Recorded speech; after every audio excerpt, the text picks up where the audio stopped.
എല്ലാവർക്കും ലെറ്റ്സ് ക്രാക്കിലേക്ക് സ്വാഗതം. അപ്പോൾ നമുക്ക് സൈക്കോളജിയിലെ 20 ചോദ്യങ്ങൾ നോക്കാമല്ലോ. 20-ൽ എത്ര മാർക്ക് കിട്ടുന്നു നോക്കൂ. അപ്പം എക്സാമിന് അറ്റൻഡ് ചെയ്യുന്ന പോലെ തന്നെ ചെയ്ത് നോക്കൂ കേട്ടോ. ഓക്കെ, ഫസ്റ്റ് ക്വസ്റ്റ്യനിലേക്ക് പോവാണ്. ക്വസ്റ്റ്യൻ നമ്പർ നിങ്ങൾ നോക്കണ്ട, അതായത് ഈ ക്വസ്റ്റ്യൻ പേപ്പറിൽ 82ാമത്തെ ചോദ്യമായിട്ടാണ് വരുന്നത്. നമ്മുടെ ഫസ്റ്റ് ക്വസ്റ്റ്യനാണ്.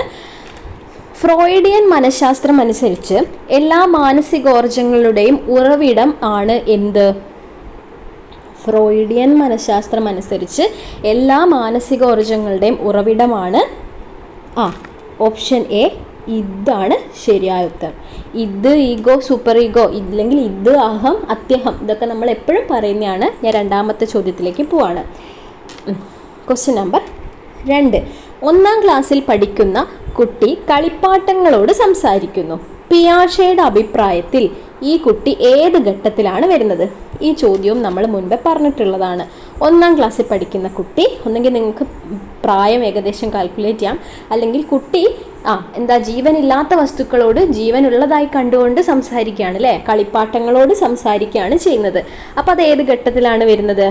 അതെ, പ്രാഗ്മനോ വ്യാപാര ഘട്ടത്തിലാണ് വരിക. ഓക്കെ ആണല്ലോ. ഇതെല്ലാം പിയാഷേൻ്റെ ഘട്ടങ്ങൾ തന്നെയാണ് തന്നത്. ഇന്ദ്രിയ ചാലക ഘട്ടം, പ്രാഗ്മനോ വ്യാപാര ഘട്ടം, മൂർത്ത മനോവ്യാപാര ഘട്ടം, അമൂർത്ത ചിന്തന ഘട്ടം അല്ലേ, അല്ലെങ്കിൽ ഔപചാരിക ഘട്ടം, ചിന്തന ഘട്ടം. അങ്ങനെയാണ് 4 എണ്ണമാണ് നമുക്ക് പിയാഷേൻ്റെ പഠിക്കാനുള്ളത്. അതിൽ കളിപ്പാട്ടങ്ങളോട് സംസാരിക്കുന്നു എന്ന് പറഞ്ഞു കഴിഞ്ഞാൽ അത് ഏതിൽ വരും? പ്രാഗ്മനോ വ്യാപാര ഘട്ടത്തിലാണ് വരുന്നത്. 84. പഠനം നടക്കുന്നത് ഉൾക്കാഴ്ച കൊണ്ടാണ് എന്ന് സിദ്ധാന്തിച്ചത് ആരാണ്? അപ്പോൾ ഉൾക്കാഴ്ച എന്ന് കാണുമ്പോൾ തന്നെ നമുക്ക് ആൻസർ കിട്ടും. ഇതൊക്കെയാണ് 4 എണ്ണം തന്നിട്ടുള്ളത്. അപ്പോൾ ഉൾക്കാഴ്ച പഠന സിദ്ധാന്തം ഏതുമായി ബന്ധപ്പെട്ടതാണ്? ഗസ്റ്റാൾട്ട് മനഃശാസ്ത്രമാണ് അല്ലേ, ഗസ്റ്റാൾട്ട് മനഃശാസ്ത്രം. ഓപ്ഷൻ എ ആണ് ആൻസർ വരുന്നത്. ഓക്കെ, ഇനി 85. പ്രോസസ് ഓഫ് എഡ്യൂക്കേഷൻ എന്ന പുസ്തകത്തിലൂടെ ബ്രൂണർ വിശദമാക്കിയത് എന്താണ്? അപ്പോൾ ബ്രൂണറിന് നിങ്ങൾക്ക് തന്നതുകൊണ്ട് കുറച്ചൊക്കെ ഒരു രക്ഷ. അല്ലെങ്കിൽ പ്രോസസ് ഓഫ് എഡ്യൂക്കേഷൻ എന്ന പുസ്തകത്തിലൂടെ വിശദമാക്കുന്നത് എന്താണെന്ന് ചോദിച്ചാൽ കുറച്ചും കൂടി പെട്ടുപോയേനെ. അപ്പം പ്രോസസ് ഓഫ് എഡ്യൂക്കേഷൻ എന്ന പുസ്തകത്തിലൂടെ ബ്രൂണർ വിശദമാക്കുന്നത് എന്തെന്ന് ചോദിച്ചുകൊണ്ട് നമുക്ക് ആൻസറിലേക്ക് ഈസി ആയിട്ട് എത്താം. ഏതാണ്? ഓപ്ഷൻ ബി, കണ്ടെത്തൽ പഠനമാണ്. കണ്ടെത്തൽ പഠനം ആരതാണ്? ബ്രൂണറിൻ്റെ ആണല്ലേ. ബ്രൂണറിന് വേറെ എന്തൊക്കെ അറിയാം? ചാക്രികാരോഹണ രീതി അറിയാം, പിന്നെയോ കൺസെപ്റ്റ് അറ്റൈൻമെൻറ്റ് മോഡൽ, കണ്ടെത്തൽ പഠനം, ഇത്രയും കാര്യങ്ങളൊക്കെ തന്നെയാണ് മെയിനായിട്ട് നമ്മൾ പഠിച്ചിട്ടുള്ളത് അല്ലേ. അടുത്തതിലേക്ക് പോവാം. അടുത്തത് 86ാമത്തെ ചോദ്യം. അച്ഛനമ്മമാരുടെ ശിക്ഷ ഏറ്റുവാങ്ങുന്ന ചില കുട്ടികൾ ഇളയ കുട്ടികളെ അടിച്ചെന്ന് വരും. അച്ഛനമ്മമാരോട് ക്ഷോഭിക്കാനാകാത്തതിനാൽ എളുപ്പമുള്ളവരോട് അത് പ്രകടിപ്പിക്കുകയാണ് അവർ അതിലൂടെ ചെയ്യുന്നത്. ഈ പ്രവണതയുടെ പേര് എന്താണ്? 4 ഓപ്ഷൻസ്. ക്വസ്റ്റ്യൻ മനസ്സിലായിട്ടുണ്ടല്ലോ അല്ലേ? ഇല്ലെങ്കിൽ ഒന്നും കൂടി പോസ് ചെയ്തതാ വായിച്ചു നോക്കിയാൽ മതി. 4 ഓപ്ഷൻസ് നിങ്ങൾക്ക് കാണാം. ഏതാണ് ആൻസർ വരിക? അതെ, ആദേശിക കോപമാണ് അല്ലേ. എന്താണ്? നമുക്കുണ്ടായിട്ടുള്ള കോപം മറ്റുള്ളവരിലേക്ക് ഇങ്ങനെ പ്രകടിപ്പിക്കുകയാണല്ലേ ചെയ്യുന്നത്. അതായത് അച്ഛനോടും അമ്മേനോടാണ് ശരിക്കും ദേഷ്യമുള്ളത്, അത് അവരോട് പ്രകടിപ്പിക്കാനാവാത്തതുകൊണ്ട് എളുപ്പമുള്ളവരോട് പ്രകടിപ്പിക്കുകയാണ് ഇവിടെ ചെയ്യുന്നത്. അതാണ് ആദേശിക കോപം എന്ന് പറയുന്നത്. 87. വ്യക്തികളെ അന്തർമുഖൻ, ബഹിർമുഖൻ എന്നിങ്ങനെ തരംതിരിച്ചത് ആരാണ്? അതെ, കാൾ യുങ് ആണ്. 88. ബുദ്ധിശക്തി അളക്കാനുള്ള ആദ്യ ശ്രമം നടത്തിയത് ആര്? ബുദ്ധിശക്തി അളക്കാനുള്ള ആദ്യ ശ്രമം നടത്തിയത് ആരാണ്? അതെ, ആൽഫ്രഡ് ബിനെ ആണ്. ആൽഫ്രഡ് ബിനെ. 89. പഠന വൈകല്യം എന്നാൽ എന്താണ് ഉദ്ദേശിക്കുന്നത്? ഏതാ വരിക? ഏറ്റവും അനുയോജ്യമായിട്ടുള്ള ആൻസർ ഇതിലേതാ? ബുദ്ധിശക്തിയിൽ മികവ് പുലർത്തുമ്പോഴും ഏതെങ്കിലും പഠന മേഖലകളിൽ കാണിക്കുന്ന പിന്നോക്ക അവസ്ഥയാണ് നമ്മൾ പഠന വൈകല്യം എന്നതുകൊണ്ട് ഉദ്ദേശിക്കുന്നത്. അതുകൊണ്ട് 89 ഓപ്ഷൻ സി ആണ് ആൻസർ വരുന്നത്. ഓക്കെ, ഇനി 90. ഗണിതത്തിൽ പിന്നോക്കമായ ഒരു കുട്ടിയെ നിങ്ങൾ താഴെ പറയുന്ന ഏതു രീതിയിൽ പ്രോത്സാഹിപ്പിക്കും? ഓക്കെ, ശ്രദ്ധിക്കുക, ഗണിതത്തിൽ ആ കുട്ടി കുറച്ച് പുറകിലാണ്. അങ്ങനെയാണെങ്കിൽ ഏത് രീതിയിലാണ് നമ്മൾ ആ കുട്ടീനെ പ്രോത്സാഹിപ്പിക്കുന്നത്? നിങ്ങൾക്ക് 4 ഓപ്ഷൻസ് കാണാൻ കഴിയുന്നുണ്ടെന്ന് ഞാൻ വിചാരിക്കുന്നു. പോസ് ചെയ്തിട്ട് വായിച്ചു നോക്കുക.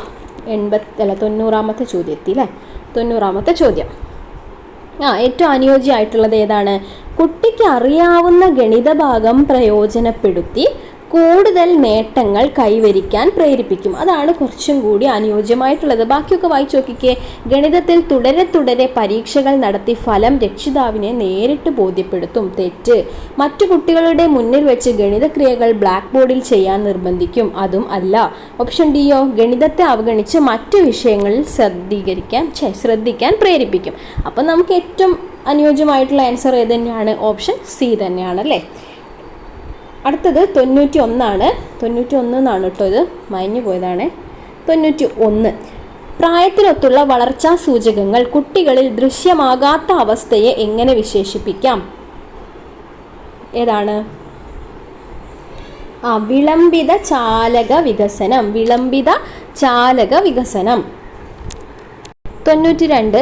പ്രത്യേക പരിഗണന ആവശ്യമുള്ള കുട്ടികൾ എന്നാൽ എന്താണ്? പ്രത്യേക പരിഗണന ആവശ്യമുള്ള കുട്ടികൾ.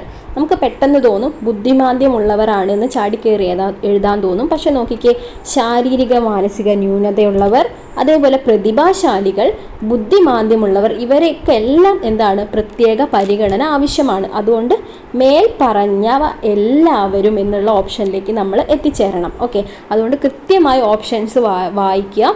നമുക്ക് ഏതെങ്കിലും ഒന്നറിയാമെന്ന് കരുതി ചാടിക്കേറി ആൻസർ ചെയ്യാൻ പോകരുത്. ആൻസർ ചെയ്ത് കഴിഞ്ഞിട്ടായിരിക്കും ചിലപ്പം ഇവയെല്ലാം, അല്ലെങ്കിൽ എയും ബിയും സിയും എന്നുള്ള ഓപ്ഷൻസ് ഒക്കെ ചിലപ്പോൾ ഉണ്ടാവും. ഓക്കെ, അത് ശ്രദ്ധിക്കാം. ഇനി 93. കളികളിലൂടെ പഠനം എന്ന തത്വത്തിൻ്റെ ഉപജ്ഞാതാവ് ആരാണ്? കളികളിലൂടെ പഠനം. ഫ്രോബലാണ് കേട്ടോ, ഫ്രോബലാണ്. ഓക്കെ. 94. നെഗറ്റീവ് എഡ്യൂക്കേഷൻ എന്ന ആശയം അവതരിപ്പിച്ചത് ആരാണ്? നെഗറ്റീവ് എഡ്യൂക്കേഷൻ ആരാണ്? റൂസോ ആണ്. Rousseau. Negative education Rousseau. Okay. അടുത്ത ചോദ്യം 95. ജോൺ ഡ്യൂയിയുടെ അഭിപ്രായത്തിൽ വിദ്യാഭ്യാസം എന്നത് എന്താണ്? ജീവിതം തന്നെയാണ്. ഓക്കെ. 96. കിൻഡർ ഗാർട്ടൻ എന്ന പദത്തിൻ്റെ അർത്ഥം എന്ത്? കിൻഡർ ഗാർട്ടൻ എന്താണ്? അതെ, കുട്ടികളുടെ പൂന്തോട്ടം. 97. കുട്ടികളുടെ സാമൂഹീകരണത്തിൽ പ്രധാന പങ്ക് വഹിക്കുന്നത് ആര്? കുടുംബം തന്നെയാണ് അല്ലേ, കുടുംബം തന്നെയാണ്. 98. വിദ്യാഭ്യാസ മനഃശാസ്ത്രത്തിൽ ലിക്കർട്ട് സ്കെയിൽ ഉപയോഗിക്കുന്നത് എന്തിനാണ്? Likert scale. അതെ, ഏതാണ്? ഓപ്ഷൻ എ, മനോഭാവം അളക്കാനാണ്. ലിക്കർട്ട് സ്കെയില് മനോഭാവം അളക്കാൻ വേണ്ടിയിട്ടാണ്. ഓക്കെ. 99. താഴെ കൊടുത്തിരിക്കുന്നവയിൽ കുട്ടിയുടെ ദീർഘകാലത്തെ പഠന തെളിവുകളുടെ ശേഖരം ഏതാണ്? ഈ ഒരു ചോദ്യം, ഇങ്ങനത്തെ ചോദ്യങ്ങൾ പലർക്കും കൺഫ്യൂഷൻ വരാറുണ്ട്. കൺഫ്യൂഷൻ വരേണ്ട ആവശ്യമൊന്നുമില്ല. ഒന്ന് ശ്രദ്ധിച്ച് വായിച്ചു നോക്കിയാൽ നിങ്ങൾക്ക് കിട്ടും. എന്താണ് പറഞ്ഞത്? കുട്ടിയുടെ ദീർഘകാലത്തെ പഠന തെളിവുകളുടെ ശേഖരം എന്ന് പറഞ്ഞിട്ടുണ്ട്. അപ്പം നമുക്ക് ഏതിലേക്ക് എത്തിച്ചേരാം? Cumulative record. ഇംഗ്ലീഷും മലയാളവും പഠിച്ചു വെക്കണേ. സഞ്ചിത രേഖയല്ലേ ക്യുമുലേറ്റീവ് റെക്കോർഡ്. ഓക്കെ, അങ്ങനെ പഠിച്ചു വെക്കണം കേട്ടോ. 100ാമത്തെ ചോദ്യം. വസ്തുനിഷ്ഠ മാതൃകാ ചോദ്യങ്ങളിൽ ഏറ്റവും മികച്ചത് ഏതാണ്? വസ്തുനിഷ്ഠ മാതൃകാ ചോദ്യങ്ങളിൽ ഏറ്റവും മികച്ചത്. അതെ, ഓപ്ഷൻ സി, ബഹുവികൽപ്പ മാതൃകയാണ്. വസ്തുനിഷ്ഠ മാതൃകാ ചോദ്യങ്ങളിൽ ഏറ്റവും മികച്ചത് ബഹുവികൽപ്പ മാതൃക.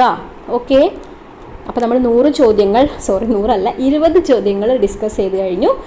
ഇത് കുറച്ചും കൂടി ഈസി ആണെന്ന് തോന്നുന്നു അല്ലേ? നിങ്ങൾക്ക് 20ൽ എത്ര മാർക്ക് കിട്ടിയെന്ന് കമൻറ്റ് ചെയ്യാം കേട്ടോ. അപ്പോൾ എല്ലാവരും നന്നായിട്ട് പഠിക്കൂ. All the best.